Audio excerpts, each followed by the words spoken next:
Hi, I am Saurabh Kumar Sinha, your physics faculty for IIT JEE Mains Advanced and NEET. Welcome back to my YouTube channel Conceptual Physics Hub. As we are forming video in three categories. First category was for 11th going student, in which I have already discussed basic mathematical tools and vector and scalars. Okay, and I hope you all are getting good concept over that topic. Second was for 12th going student. In that section, I have started electrostatic series. And third category was, as you know that NEET and JEE examination date has been given by the NTA. So what happens? Many students has requested me to make a video on calorimetry. As you know that calorimetry is an important topic from thermodynamics chapter. So they told me, sir, we are not having good concept over some mixture problem. We don't know what is the final mixture. So they requested me to make a video on calorimetry, especially on mixture problem. Okay, so आज मैं ये जो video बनाने वाला हूँ वो basically किस पे है? कैलोरीमेट्री चैप्टर पे है। तो देखो मैंने क्या करा है, सबसे पहले मैंने कांस्टेंट लिख लिया है। लेटेंट हीट ऑफ फ्यूजन आपको पता होगा, ठीक है। फ्यूजन क्या होता है? आइस, ये आपका 80 कैलोरी पर ग्राम होता है टर्म्स ऑफ कैलोरी में। अगर मुझे बदलना रहे किलो जूल में तो 60 किलो जूल पर मोल होगा, और किलो जूल पर केजी में 336। जैसा क्वेश्चन का डाटा रहेगा हम वैसा उसको अटेम्प्ट करेंगे, ठीक है। आज मैं आपको बिल्कुल ऐसा कंसेप्ट दूंगा इसमें कि आपका कोई सवाल छूटेगा नहीं। आप जब क्वेश्चन देखोगे तो आप उसको रीड करके आंसर को टिक कर सकते हो, बट हाँ हम लोग को उसके हर एस्पेक्ट को देखना है कि कैसे कैसे उसको अप्रोच करें। देखो latent heat of vaporisation steam का कितना होता है? 540 कैलोरी पर ग्राम। जैसा आपका डाटा दिया रहेगा वैसा आप इसको रख सकते हो। 40.8 किलो जूल पर mole and 2260 KG kilo joule पर केजी। ओके, इस टॉपिक में मुझे सबसे इंपॉर्टेंट बात यह समझना है कि व्हाट इज वाटर इक्विवेलेंट, क्योंकि वाटर इक्विवेलेंट जो है वो बहुत जगह यूज होता है, ठीक है। और बहुत बच्चे कंफ्यूज रहते हैं कि व्हाट इज वाटर इक्विवेलेंट। तो देखते हैं सबसे पहले व्हाट इज वाटर इक्विवेलेंट। तो देखो सर, मैं लिख रखा है यहाँ पे, water equivalent of an substance is the mass of water which requires equal amount of energy as transmitted by object at same temperature। समझो, कहने का मतलब ये है कि आपको क्वेश्चन में लिखा हुआ है कि कॉपर का वाटर इक्विवेलेंट इतना ग्राम दिया है। Suppose in the question is given that copper is having 20 gram water equivalent. तो आपको समझ जाना चाहिए कि आपको कॉपर को उसके वाटर के इक्विवेलेंट से बदल देना है। रीजन क्या है? पहला बात तो आपको कॉपर का मास दिया हुआ नहीं रहेगा, ठीक है, और आप स्पेसिफिक हीट तो जानते ही है। तो अगर आपको कॉपर की, सपोज ये मेरा कॉपर है, कॉपर किसी गिवन टेम्परेचर पे सेम हीट कंज्यूम करता है जितना हीट ये वाटर करता है। तो क्या हम कॉपर को इसके वाटर से रिप्लेस नहीं कर सकते हैं क्या? समझो मैं क्या बोल रहा हूँ।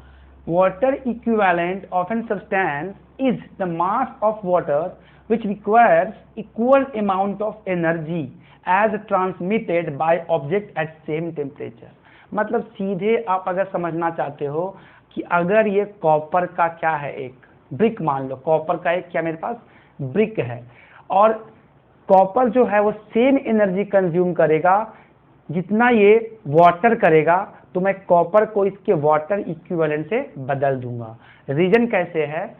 सपोज अगर क्वेश्चन में मेंशन ये है कि कॉपर का वाटर इक्विवेलेंट 20 ग्राम है। समझो, आपको समझ आना चाहिए कि मैं कॉपर को बदल दूंगा उसके वाटर इक्विवेलेंट से। रीजन क्या है? आपको कॉपर का मास दिया हुआ नहीं है, और हम जानते हैं सर वाटर का स्पेसिफिक हीट क्या होता है? 1 कैलोरी पर ग्राम पर डिग्री सेल्सियस। 1 कैलोरी पर ग्राम पर डिग्री सेल्सियस। समझ में आ रहा है? तो हम क्या करेंगे कि कॉपर को इसके वाटर इक्विवेलेंट से बदल देंगे, क्योंकि दोनों सेम एनर्जी कंज्यूम करेगा किसी स्पेसिफिक टेम्परेचर पे। दोनों सेम एनर्जी कंज्यूम करेगा किसी स्पेसिफिक टेम्परेचर पे। समझ में आ रहा है? तो इस पे क्वेश्चन थोड़ा कर लेते हैं, कैसे इस पे क्वेश्चन बनेगा।